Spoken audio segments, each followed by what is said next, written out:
Hi everyone, this is a follow-up to the previous video where I deck build a Haley Panchatantra deck. Let's see if this deck actually works or is a complete flop. Today I'll be playing up against Harpsichord. Please don't mind my gameplay errors. This was played quite late at night. There are gonna be quite a few mistakes to see on my part, so do bear with it and just look out for how the deck works overall. Okay, I keep my opening hand. It has money and it has film critic. Pretty good against Harpsichord. You always love that film critic against Harpsichord. So I do expect some form of butcher shop. I have to be prepared for that, and I make my first mistake right off the bat. Instead of checking his remotes, I go for the setup in the daily cast because I was so afraid that I would run into an Exploder Palooza. But of course, you don't have to worry about Paloozas. He most likely installed 3 advanced agendas, so that he could score one of them next turn. I should have denied them both with Film Critic. Instead, he gets his agenda of choice out, which is the Astro Script. Yeah, this is not good, not good. I should have played the Film Critic, steal both agendas, and call it a day. He had no money to mid-seasons me. So that was a big mistake. Instead, I'm going for the setup here, and I do show the Film Critic. So this is bad on 2 counts, right off the bat. Mistakes were made. Firstly, I show the Film Critic instead of having it as a surprise. If it was in my hand, he might go for another greedy run with 2 installed agendas again. Right now, the moment he sees my film critic, he's not going to play the he's not going to do the 2 agenda shenanigan. Alright, I draw into my test run, and I immediately play my Panchatantra because I want the Panchatantra sharpshooter combo to be up so that I can run his centrals. Now this Breaker Suite is not actually very good against Harpsichord because of Data Raven. While Sharpshooter and Deus Ex are universal breakers once Panchatantra is out, it doesn't break the encounter ability of Data Raven, which is very, very annoying. I need to respect that. And of course, I make the second mistake. As you notice, I have 2 scavengers in my hand. I have a test run scavenge in my hand, and I'm not using it at all. Instead, I'm wasting 2 clicks and 2 credits to get the Panchatantra out. And here I face check HQ without the Panchatantra because I wanted him to res the ice in case it was a Raven. Turns out it's an Enigma, and I lose another click. So my startup is very, very slow. Yeah, that was a very, very slow start for me, and very, very terrible play by me. Face checking to the Enigma is not a good idea, and that Panchatantra taking so long to come out was a big mistake. I could have easily prevented that. So now I'm going for his secure remote, and he shows me a profiteering. I'm going to check his other remotes and use my film critic to host agendas if I do find them. It's a Jackson. He uses the Jackson, that's fine. I wouldn't trash it anyway because I was quite poor. I wanted to stay afloat of mid-seasons. I see a 15 minutes that's going on the film critic, so that's a pretty good haul. Despite me playing the film critic, my opponent did not respect the threat of film critic, and as a result, he lost both agendas. That is quite a misplay by him. He should definitely be trying to chain out Astro Scripts here because I don't have an SMC. Instead, he's going for a greedy play, trying to get lots of agendas out at once, and that's going to cost him. So here I liberate the 15 minutes. And here he Astro trains into another Astro, going up to 4 points. So now this is where it gets really threatening for me because I need to respect the fact that he could get up to 7 points very soon if he finds another 3-2 agenda. Most likely he's not running Bill, but if he finds the last Astro, I'm going to be in a world of hurt. He can also fast advance the breaking news to do funny stuff, which is not very good. Funny stuff being scorching me or killing my film critic. All not very good options. Right now I'm just abusing the fact that he's so poor to lock his R&D and follow that up by a legwork in case his agenda flooded. Let's see what I get here. A Freelancer, a Traffic Accident, and a mid-season. So yeah, he's basically running the kill package, Butcher Shop, with Freelancer. Very interesting choice. But something I need to respect again. If he fast advances the breaking news at this point, he can freelance my Aesop's and Film Critic, which is going to be a disaster for me. Losing my money and my Steel Agenda Film Critic. That's not very good. And I'm actually letting him draw a lot of cards with that Jackson. So I need to pressure his Jackson ASAP, but I'm not that rich myself. To be fair though, this deck doesn't need much money. As you notice, I'm not paying any money to get through his servers at all. I steal a breaking news off of the undefended R&D because he's still only on 1 credit. He's definitely making a mistake here. He should be getting a good number of credits so that I think twice about running. At 1 credit, he can't even threaten Gutenberg, which is the least that he should be doing. So that's a big problem for my opponent, but I'm going to take that anyway. I see an Enigma, that's fine, and the game goes on. So, not too bad, we are both on 4 points, but he does have an Astro token. He probably is trying to dig for his 3rd Astro script, which will be a big problem if he actually gets it. So at this point, if you notice, he's playing a post most wanted list. He has Astros, traffic accidents. You have to figure he's running 2 copies of Scorched Earth instead of the full 3. This means that his kill potential is much lower, something I didn't really consider. I draw into a lot of expensive hardware and programs. Deus Ex is the other one that combos with Panchatantra. I don't have the money to install it though. That's a big problem. His eyes are all small eyes, which is a big problem. The Enigma, the wraparound that I've been seeing so far, these are all very small. And you don't really need small eyes. I mean, small eyes are pretty annoying because they break for the same cost as with big eyes when you're using Deus Ex or Sharpshooter most of the time. So they just serve as recursion tags, which is a big problem. So you really want to make very impactful runs, which means I want to get the R&DI out as soon as possible. And I'm going to do so because with the cache install and the scavenge cache and the ESOPs cache that I'm going to do now, I'm actually up on 11 credits. So let's go for it. I'm going to get the R&DI out. I'm not going to install 2 R&DIs because that would leave me in mid-seasons range.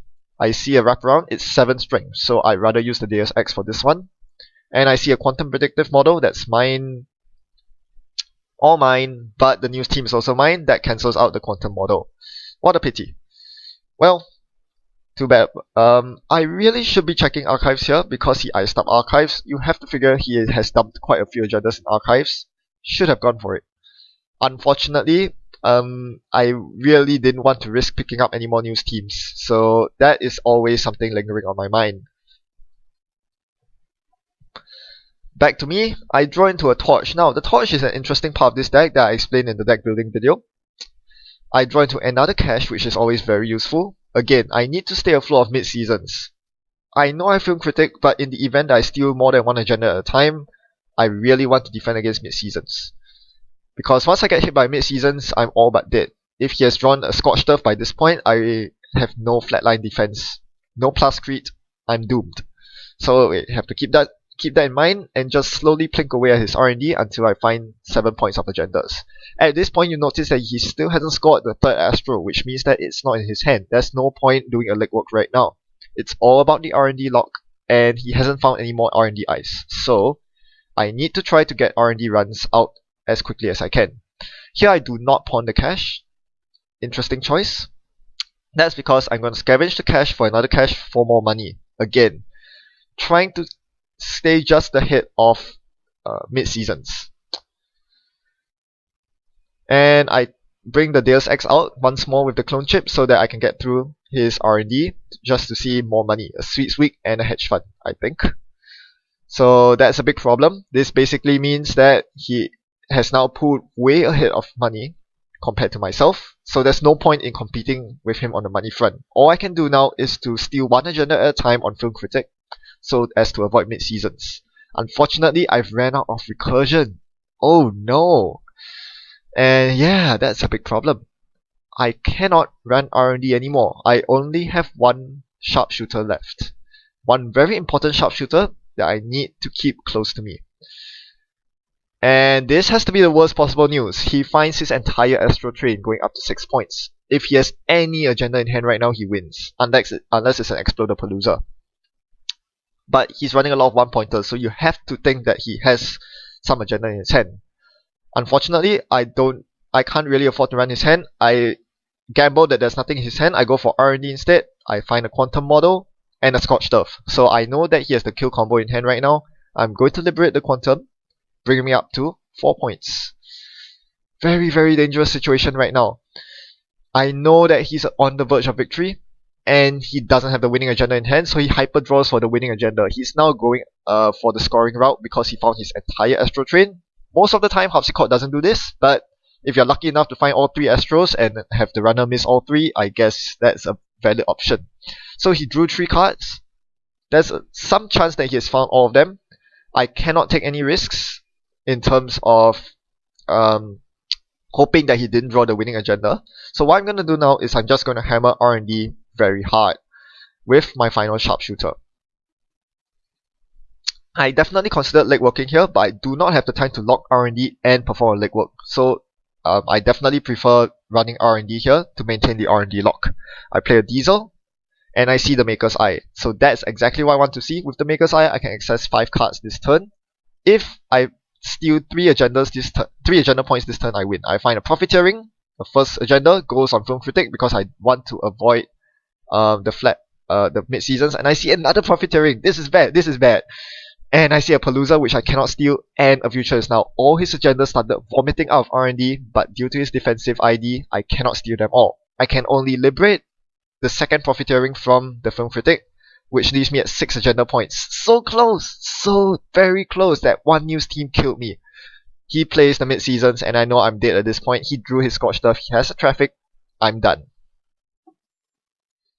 If there's one thing you should take away from this game, it's that, as Butcher's Shop, the threat of scoring out keeps your opponent in check, forces them to do stupid things like making a big R&D run and then dying to mid-seasons. Without the scoring threat, I wouldn't have played the Maker's Eye. I would have been slow but steady with my accesses, and I would have eventually won on Film Critic accesses. Now, looking more at what this deck really is about, which is the Panchatantra Disposable Breaker Suite. It's amazing because both Sharpshooter and Deus Ex are so efficient at what they do, and they actually cover the entire strength range very nicely. Firstly, they are universal breakers, which means that I don't care about any ice at all. I can blindly legwork or Maker's Eye, and it will always be successful. Secondly, there are lots of ice nowadays with low res cost and high strength, like those that are on the screen right now. And they all are broken for just 3 credits. That's the install cost of a Deus Ex, or if you use Sharpshooter, which costs 1 to install, plus the 2 credits to pump it up to 7 strength. It gets past all of these really annoying ice, and I think that's a pretty good thing, considering that there are not many other good solutions other than David currently for these ice. And this 3 credits does not account for the fact that you might have a Scheherazade installed. If you have a Scheherazade installed, the credit cost is slashed down to 2 credits, which is a big discount. Now, you'll notice that I have a torch in my hand for the latter half of the game, and it was a really awkward thing to have. With only 1 test run in the deck that I used very early on, there was no way I could cheat it on the board. I had to pay full price for it if I wanted it, and that's way too expensive given that I wasn't making too much money.